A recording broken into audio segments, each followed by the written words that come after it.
Looky what we got here, guys.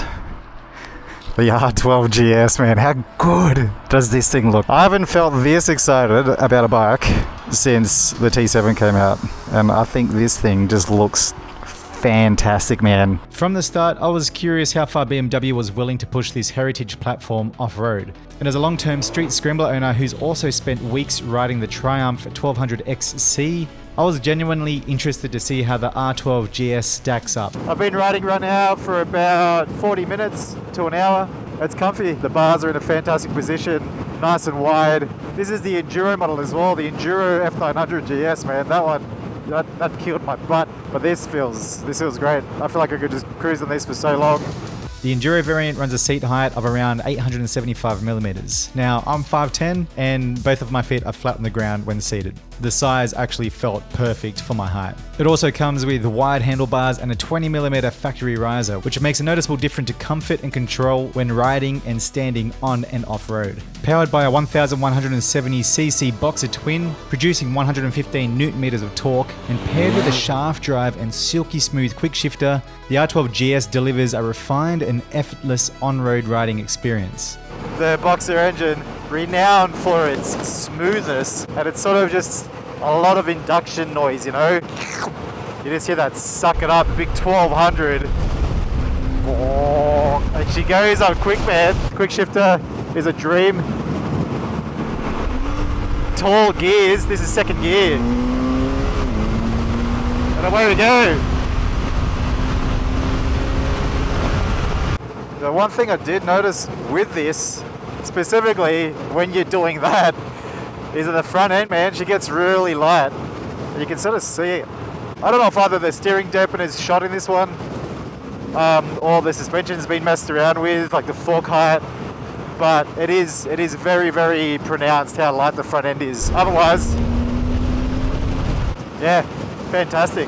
This episode is sponsored by Cali Moto. Now, Cali Moto is the app to use if you want to find twisty roads in your area or explore different roads in another country, another city, wherever you are. It'll find you the best roads to ride. It'll create an awesome loop for you. You just say how far you want to ride or how long you want to ride for, and it'll create a wicked, twisty route. If you want to go on an adventure, just find all the campsites with the app as well, and ride to a campsite and take the twisty route. Use code Feelz30 for a 30-day free trial. No strings attached, just go have a bit of fun with the app, see if you like it. If you do like it, use code Feelz10 for a 10% discount. Get amongst the Cali Moto action. It's so good. Enjoy your ride. Back to the R12 GS. Good.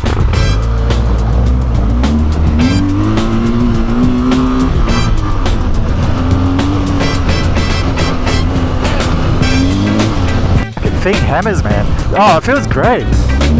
I actually thought it was going to throw me a little bit out of balance having the boxer engine. This is my first time ever running off-road with a boxer engine, but I'm pleasantly surprised at how well balanced this thing is, especially even at low speeds. Boop. Boop. Oh, that's full blown just stopping, man. It's nice. It's predictable. But what I did notice is that I was doing that for a little bit just to get the balance right a few weeks ago, and I could smell the clutch. The clutch, or is that brakes? Maybe it's clutch. That was from just doing that there and the balancing. It's got a single dry clutch. So I don't know how to go if you're out on the trails and you're doing some, you know, pretty epic stuff, how long that clutch will last. I got no idea. I guess we'll wait for some long-term reviews on that one. But considering the weight of it, it's so nicely balanced, man. It is still 230 kilo.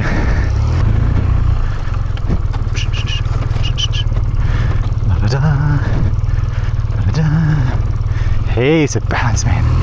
So good. Even in sand, man. I've been here before.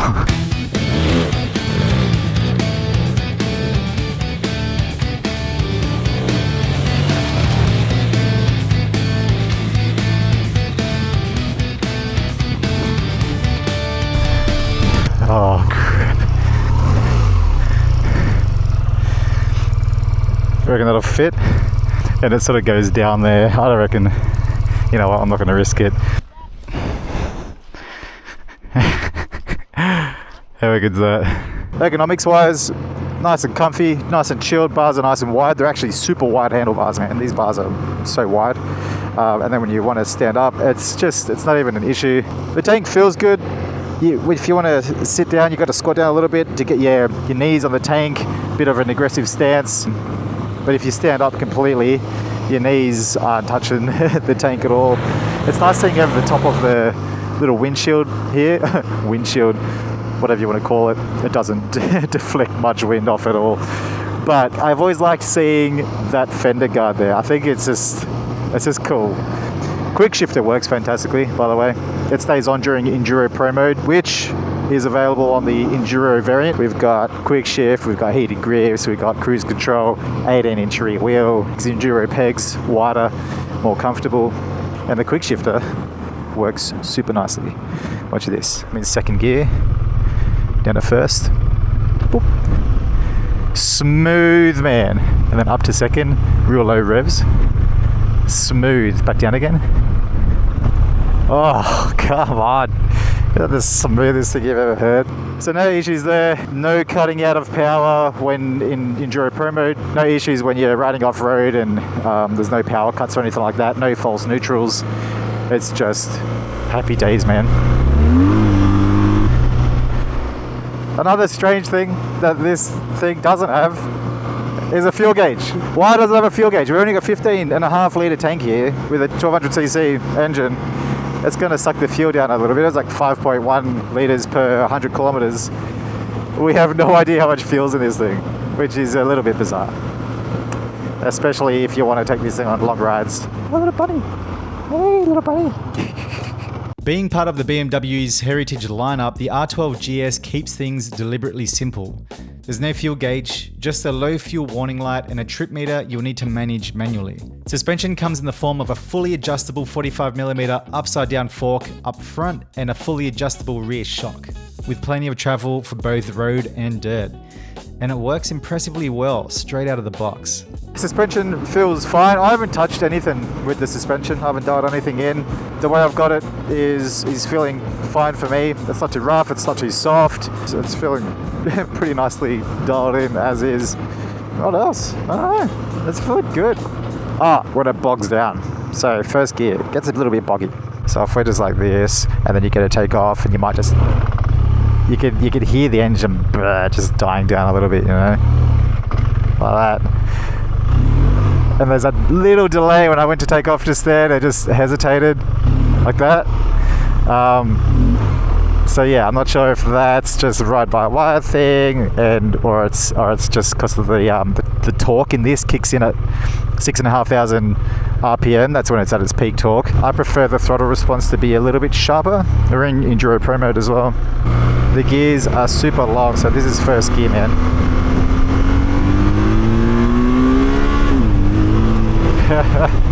That first gear is tall as. I would prefer it to be a little bit shorter. Second gear as well, a little bit shorter. That's just my preference.